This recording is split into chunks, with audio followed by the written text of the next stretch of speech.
নবীজি বলেন, কারো অন্তরের মধ্যে যদি গম পরিমাণ, জব পরিমাণ, সরিষার দানা পরিমাণ ঈমান থাকে, এই মানুষটা যদি বিভিন্ন অপরাধের কারণে জাহান্নামের সাজা ভোগ করতেও হয়, জাহান্নামের সাজা ভোগ করার পর আমি নবী বলে দিলাম, একদিন জাহান্নাম থেকে বের হয়ে ওই সরিষা পরিমাণ ঈমানের কারণে আল্লাহর জান্নাতে প্রবেশ করবে। খাঁটি ঈমান, বিশুদ্ধ ঈমান, এটার মধ্যে কোনো ঝামেলা করা যাবে না। আল্লাহ তাআলা বলেন, সম্পদ যেন তোমাদেরকে আল্লাহর থেকে দূরে সরায় না দেয়। নামাজ দাঁড়িয়ে গেছে, আপনি শাটারও লাগাইতেছেন নামাজে যাওয়ার জন্য, আল্লাহ তাআলা বলেন, এই শোনো, সম্পদ যেন আল্লাহর থেকে দূরে সরায় না দেয়। সূরা তাহার 132 নম্বর আয়াতে আল্লাহ বলেন, লা নাসআলুকা রিজকা নাহনু নারযুকুকা। নবী, আপনার কাছে আমি রিজিক চাই না, আমি আপনারে রিজিক দেই। পরিবারকে নামাজের কথা বলেন, নিজে নামাজ পড়েন। নামাজের পর আল্লাহ তাআলা রিজিকের কথা কেন বললেন? কারণ রিজিকের টেনশনে মানুষ নামাজ থেকে দূরে থাকে। আল্লাহ বলেন, বান্দা তুমি নামাজে যাও, আমি তোমার থেকে রিজিক চাই না, আমি আল্লাহ তোমাকে রিজিক দিয়ে দেই। আল্লাহ তাআলা বলেন, ইন কানা আবাউকুম, যদি তোমাদের মা বাবা, ওয়া আবনাউকুম, যদি তোমাদের সন্তান, ওয়া ইখওয়ানুকুম, যদি তোমাদের ভাই বোন, ওয়া আজওয়াজুকুম, যদি তোমাদের বিবি, ওয়া আশিরাতুকুম, যদি তোমাদের পরিবার আত্মীয় স্বজন, ওয়া আমওয়ালুন ইখতারাফতুমুহা, যদি তোমাদের উপার্জিত সম্পদ, ওয়া তিজারাতুন তাখশাউনা কাসাদাহা, তোমাদের ব্যবসা, যেই ব্যবসায় লস হওয়ার টেনশনে থাকো, ওয়া মাসাকিনু তারদাউনাহা, যে বাসস্থান তোমরা অনেক ভালোবাসো, আহাব্বা ইলাইকুম মিনাল্লাহ ওয়া রাসূলিহি ওয়া জিহাদিন ফি সাবিলি। আল্লাহ তাআলা বলেন, এই 8টা জিনিস যদি আল্লাহ এবং তার রাসূল আর জিহাদের চাইতে তোমাদের কাছে বেশি প্রিয় হয়, ফাতারাব্বাসু, অপেক্ষা করো, হাত্তা ইয়াতি আল্লাহু বিআমরি, আল্লাহ তাআলা গজব নিয়ে আসার অপেক্ষা করো। বলি নাউযুবিল্লাহ। কি শিখলাম? এই 8 জিনিসের প্রতি আমাদের মহব্বত আছে বেশি। আল্লাহ বলেন, এইগুলা যদি আল্লাহর চেয়ে বেশি মহব্বতের হয়, নবীর চেয়ে বেশি মহব্বতের হয়, জিহাদের চেয়ে বেশি মহব্বতের হয়, তাহলে গজবের অপেক্ষা থাকো। তাহলে কি শিখলাম? এই 8 জিনিসের চাইতে আল্লাহকে বেশি ভালোবাসা, রসুলকে বেশি ভালোবাসতে হবে। আল্লাহ তৌফিক দান করে। এবার আমার সাথে বলেন, সাধারণত মৌলিকভাবে 2টা জিনিস আমাদেরকে আল্লাহর থেকে দূরে রাখে। 1, সম্পদ, 2, সন্তান। এই 2টা মৌলিকভাবে আমাদেরকে খালি আল্লাহর থেকে গাফেল করে দেয়। সূরা মুনাফিকুনের 9 নম্বর আয়াতে আল্লাহ বলেন, ইয়া আইয়ুহাল্লাযীনা আমানু লা তুলহিকুম আমওয়ালুকুম ওয়ালা আওলাদুকুম আন যিকরিল্লাহ। আল্লাহ তাআলা বলেন, হে ঈমানদারগণ, লা তুলহিকুম আমওয়ালুকুম ওয়ালা আওলাদুকুম, তোমাদের সম্পদ, তোমাদের সন্তান তোমাদেরকে যেন গাফেল করে না দেয়, আন যিকরিল্লাহ, আল্লাহর স্মরণ থেকে যেন গাফেল করে না দেয়। আল্লাহ তাআলা বলেন, ফামান ইয়াকফুর বিত-তাগুতি ওয়া ইউমিন বিল্লাহ, যারা তাগুতকে অস্বীকার করবে আর আল্লাহকে বিশ্বাস করবে, ফাকাদ ইসতামসাকা বিল উরওয়াতিল ওয়াসকা লা ইনফিসামা লাহা, তারা এমন এক মজবুত হাতল আঁকড়ে ধরলো যেটা ছুটে যাওয়ার সম্ভাবনা নাই, বিচ্ছিন্ন হওয়ার সম্ভাবনা নাই। এই মজবুত হাতলের নাম হলো তাওহীদ, আল্লাহর একত্ববাদ স্বীকার করা। তাওহীদের মৌলিক 4টি শর্ত। 1 নম্বর, আল্লাহ ছাড়া কোনো ইলাহ নাই, এই বিশ্বাস নিয়ে মৃত্যুবরণ করা। 2 নম্বর, আল্লাহ ছাড়া কোনো ইলাহ নাই, এই কথা মুখে বলবো, পাশাপাশি এই কথায় সামান্যতম সন্দেহ করা যাবে না। 3 নম্বর, আল্লাহ ছাড়া কোনো ইলাহ নাই, মুখে বলার পাশাপাশি অন্তরে বিশ্বাস করা। 4 নম্বর, সবচাইতে বেশি আল্লাহকে ভালোবাসা। এই হলো তাওহীদের 4 শর্ত। 1 নম্বর শর্ত, আল্লাহ ছাড়া ইলাহ নাই, এই বিশ্বাস নিয়ে মৃত্যুবরণ করা। সহিহ বুখারীর 26 নম্বর হাদিস।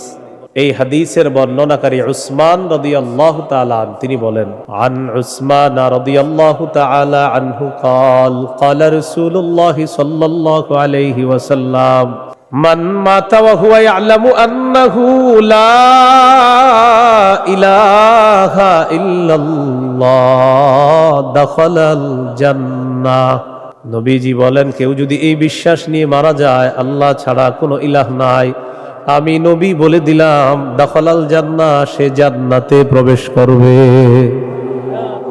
সহিহ বুখারীর বর্ণনা 1237 নম্বর হাদিস, 1237।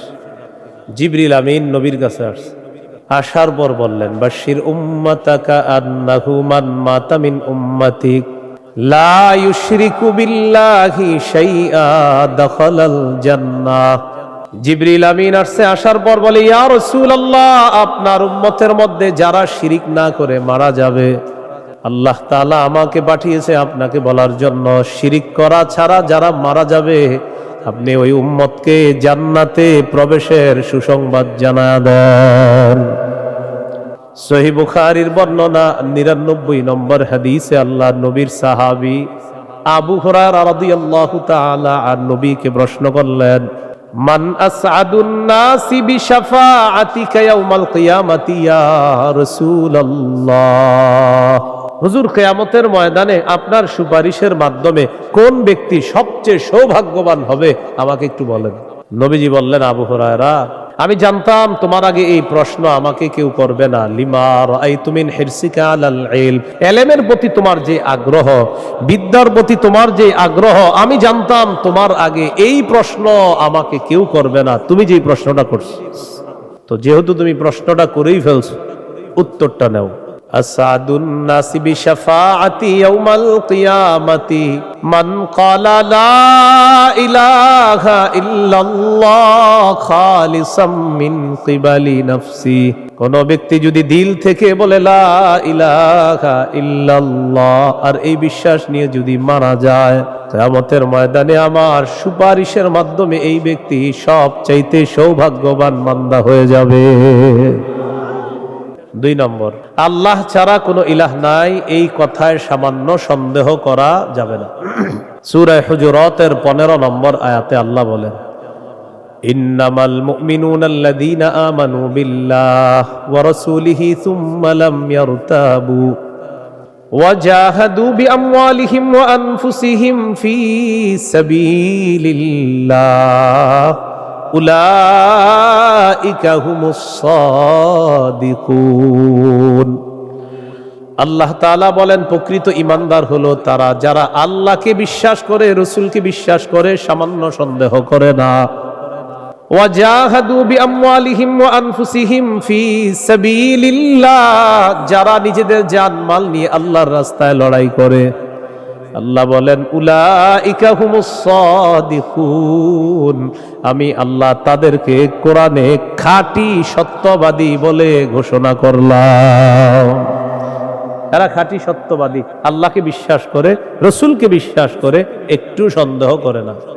3 নম্বর শর্ত, লা ইলাহা ইল্লাল্লাহ, আমি মুখে উচ্চারণ করলাম আল্লাহ ছাড়া কোনো ইলাহ নাই, অন্তরেও বিশ্বাস করা। মুখে বললাম আল্লাহ ছাড়া কোনো ইলাহ নাই, অন্তরে যদি ঝামেলা থাকে এটা হবে মুনাফিক মার্কা শয়তান।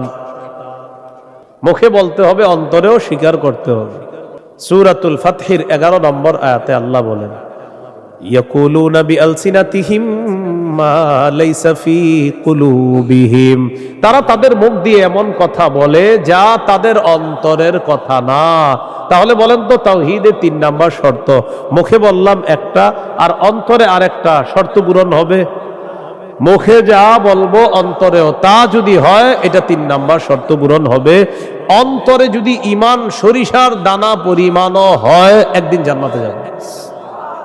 সহিহ বুখারীর 44 নম্বর হাদিস, ক্বালা রাসূলুল্লাহ সাল্লাল্লাহু আলাইহি ওয়াসাল্লাম, ইয়াখরুজু মিনান নার মান ক্বালা লা ইলাহা ইল্লাল্লাহ ওয়া ফি কলবিহি ওয়াজনু শাঈরাতিন মিন খায়র ওয়া ফি কলবিহি ওয়াজনু বুররাতিন মিন খায়র ওয়া ফি কলবিহি ওয়াজনু যাররাতিন মিন খায়র।